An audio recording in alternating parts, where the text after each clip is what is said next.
In the autumn of 1814, the most powerful men in Europe gathered in Vienna to decide the future of the continent. They had spent more than a decade fighting a war that had consumed millions of lives and redrawn the map of the known world several times over. They had finally won, the man who had been the cause of it all. Napoleon Bonaparte, Emperor of the French, master of Europe, the figure around whom everything had organized itself for 15 years, was on an island in the Mediterranean, stripped of his power and his armies and his empire. He was contained. He was finished. The war was over. And yet the thing that dominated the Congress of Vienna, the thing that shaped every negotiation and every private conversation and every calculation about the future of European order, was not the war that had just ended. It was the man on the island, the man who was finished. The fear of what he represented, even in defeat, even in exile, even stripped of everything. The fear of what Napoleon Bonaparte had proven was possible.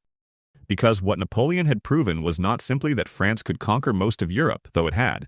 What he had proven was something more fundamental and more disturbing to the men assembled in Vienna, that the entire inherited order of European civilization, the dynasties, the aristocracies, the divine right of kings, the assumption that the world was organized according to principles that existed prior to and independent of any single human will, was not as stable as it appeared. That one man, from the right starting point with the right capabilities and the right historical moment, could take that order apart and rebuild it according to his own design. That was the thing that frightened them, not Napoleon the general, Napoleon the idea. The Congress of Vienna was, among other things, an extended collective attempt to answer a question that the assembled powers could not quite bring themselves to state directly. How do you prevent Napoleon from happening again? How do you build a European order that is proof against the particular form of disruption he had represented? The disruption of radical individual genius operating at political scale, unconstrained by the traditional structures that were supposed to make such disruption impossible. The answer they arrived at was the Holy Alliance. And the story of how they arrived at it and what it reveals about the depth and nature of the fear that Napoleon had planted in the minds of the men who had finally defeated him is one of the most psychologically revealing chapters in the history of modern Europe. The Holy Alliance was formally proposed by Tsar Alexander I of Russia in September 1815, several months after Napoleon's final defeat at Waterloo and his second exile to Saint Helena. The document Alexander put forward was, in its surface presentation, a statement of Christian principles applied to international relations. The monarchs of Europe pledging to govern their nations and conduct their relations with each other according to the precepts of justice, charity, and peace as derived from the teachings of the Christian faith. It was, in its formal language, an expression of religious idealism, a commitment to a different kind of international order grounded in moral rather than merely strategic calculation. The other powers received it with varying degrees of skepticism.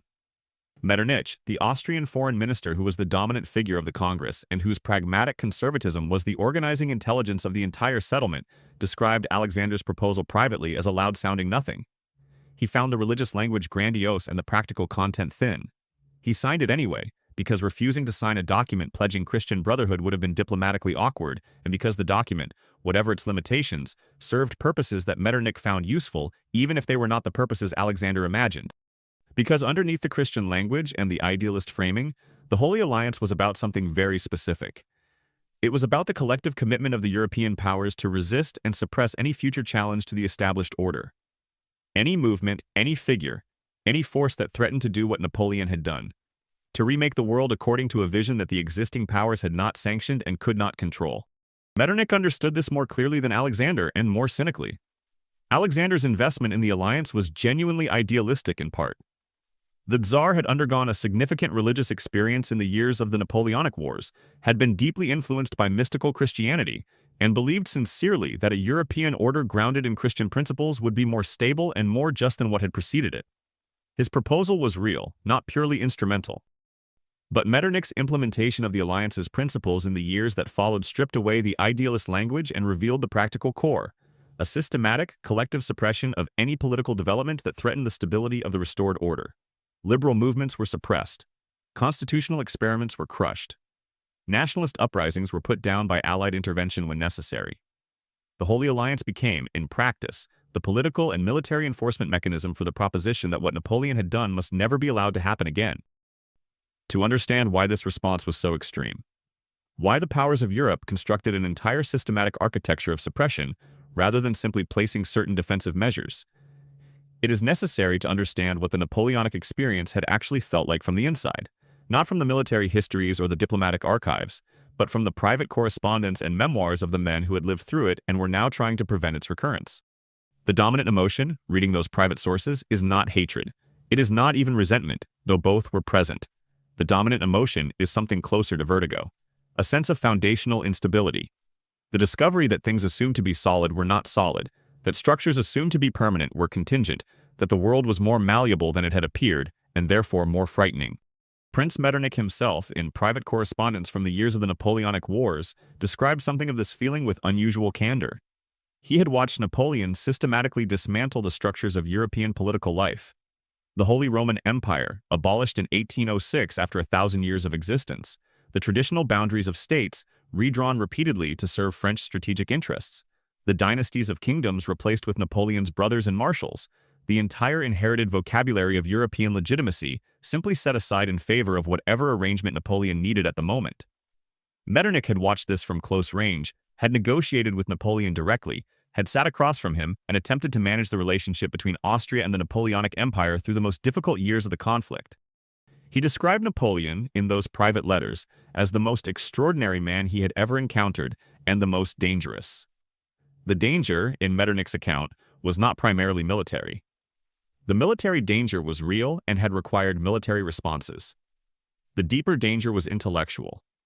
The demonstration that the arguments for the existing order were not nearly as airtight as the existing order required them to be.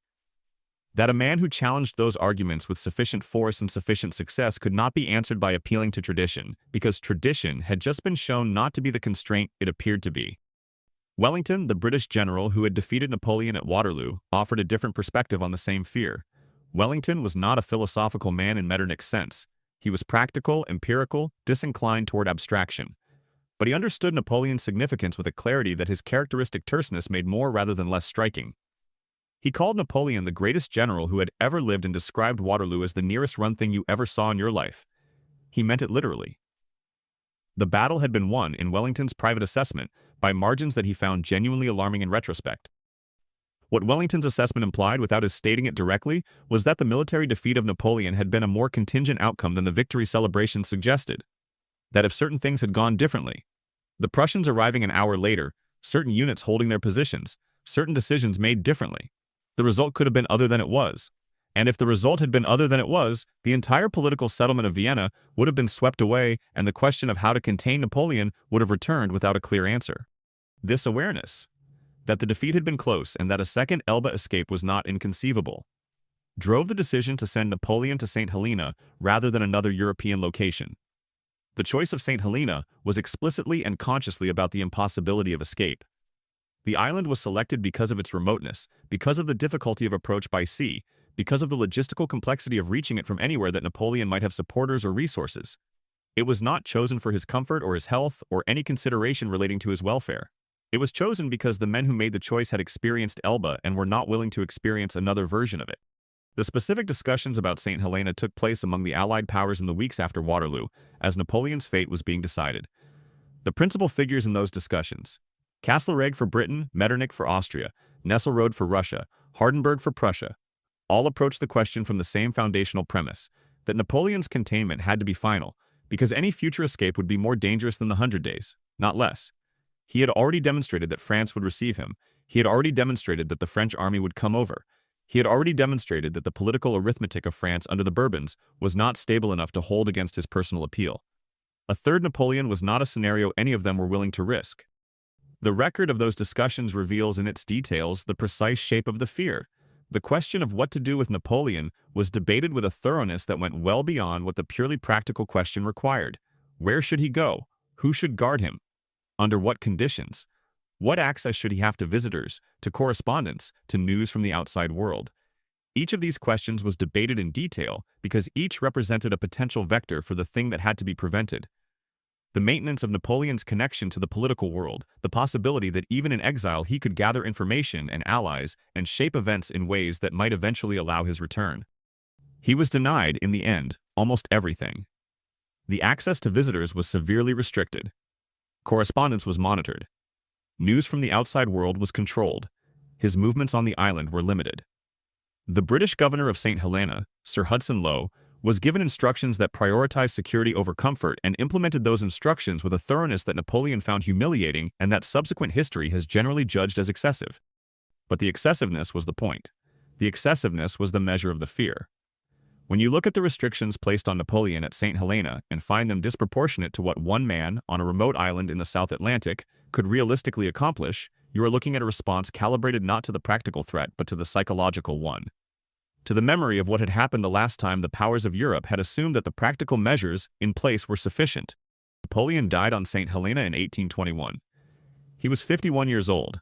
The cause of death was most likely stomach cancer, though the precise cause has been debated ever since. He had been declining for several years, his health deteriorating in the damp climate of the island with a steadiness that his remaining supporters attributed to deliberate neglect and that the British authorities attributed to natural illness. The truth, as with most things about Napoleon, was probably more complicated than either account. When the news of his death reached Europe, the reaction of the Allied powers was one of relief so palpable that it was noted by observers at the time. Not celebration. The death of a man of Napoleon's stature, even a defeated and exiled man, did not admit of open celebration. But the relief was real and visible. The thing they had been afraid of, the return that they had organized an entire political settlement to prevent, was now permanently impossible. The problem was solved in the most final way available. Metternich wrote privately, shortly after receiving the news, that Europe could now breathe. The phrase is revealing. Not that Europe could celebrate, or that justice had been served, or that the right outcome had been achieved. That Europe could breathe. As if the 15 years of the Napoleonic era and the 6 years of Saint Helena had all been, in some sense, a sustained act of breath-holding. A collective tension that could not fully release as long as the man was alive and the possibility, however remote, remained open. The Holy Alliance persisted for decades after Napoleon's death, its mechanisms of collective suppression deployed against liberal and nationalist movements across Europe well into the 1840s and beyond. Metternich fell from power in 1848 in the wave of revolutions that swept the continent, and the alliance's architecture began to dissolve in the years that followed. The world Napoleon had disrupted could not be permanently restored to what it had been before him, despite everything the Vienna settlement had attempted. Napoleon had been right about that, in the long run. The ideas he had carried, about merit over birth, about legal equality, about the right of peoples to shape their own political arrangements, could be suppressed by the Holy Alliance, but not permanently contained by it. They moved through the 19th century in ways that even the most efficient mechanisms of conservative order could not entirely stop, and they shaped the Europe that eventually emerged from the revolutions and the nation-building of that century. The men who had feared him had not been wrong to fear him. They had simply underestimated the permanence of what he had set in motion. The armies could be defeated, and the emperor could be exiled, and the restrictions on Saint Helena could be as total as human ingenuity could devise. But the demonstration that the world was not fixed, that its arrangements were contingent, that one man with sufficient capability and sufficient moment could take it apart and rebuild it, that demonstration had already been made and could not be unmade. Napoleon Bonaparte was contained on Saint Helena and died there. The fear he had generated continued to shape European politics for a generation after his death, and the world he had remade, however incompletely and however temporarily, did not go back to what it had been. That is the measure of what the men in Vienna were afraid of. Not the general, not the emperor, the proof. The proof that the world could be changed. And the knowledge, which Saint Helena and the Holy Alliance could suppress but not erase, that it had been. There is a particular document from the Congress of Vienna that does not appear in most popular histories, but that reveals, perhaps more than any other single source, the nature and depth of the fear that Napoleon had generated in the men who defeated him. It is a private memorandum, written by Metternich in the autumn of 1814, and circulated to the principal Allied representatives, addressed to the question of what constitutional and political arrangements would need to be put in place across Europe to prevent the recurrence of what had happened. The document is long and careful, and, in places, almost clinical in its analysis. Metternich was not a man who allowed emotion to show easily in official correspondence, and the memorandum maintains, for most of its length, the measured analytical tone that was his characteristic mode. But at one point, toward the end of the document, the tone shifts. Metternich is discussing the question of how future leaders might be prevented from accumulating the kind of individual authority that Napoleon had accumulated. He considers several mechanisms: constitutional constraints, legislative checks, separation of powers, and finds each of them, in its own way, insufficient. Because the problem, he writes, is not structural. The structures that existed before Napoleon had been, on paper, adequate to prevent what happened. They had not prevented it because Napoleon had not operated within them, had simply moved around them, through them, rendered them irrelevant by the force of his particular combination of military success and political intelligence. The real problem, Metternich concludes, is not the structure. It is the person. And there is no structure that is proof against the right person at the right moment. He does not offer a solution to this problem. He identifies it with what reads as genuine intellectual honesty as a problem that may not have a complete solution. That the Holy Alliance and the Vienna settlement and all the mechanisms of the conservative order can reduce the probability of another Napoleon but cannot reduce it to zero, because the conditions that produce such a person cannot be entirely controlled. That admission, buried in a private memorandum and not reflected in the official documents of the Congress, is one of the most honest things any of the Allied leaders ever wrote about what Napoleon had meant. It acknowledged, implicitly, that the fear was not irrational, that the thing they were afraid of was a real possibility, not a fantasy, that the world had changed in ways that their settlement could manage, but could not reverse. Wellington, for his part, understood this in his own way. He was asked, years after Waterloo, to describe Napoleon's qualities as a general, to compare him to the great commanders of history, to assess where he stood in the hierarchy of military genius.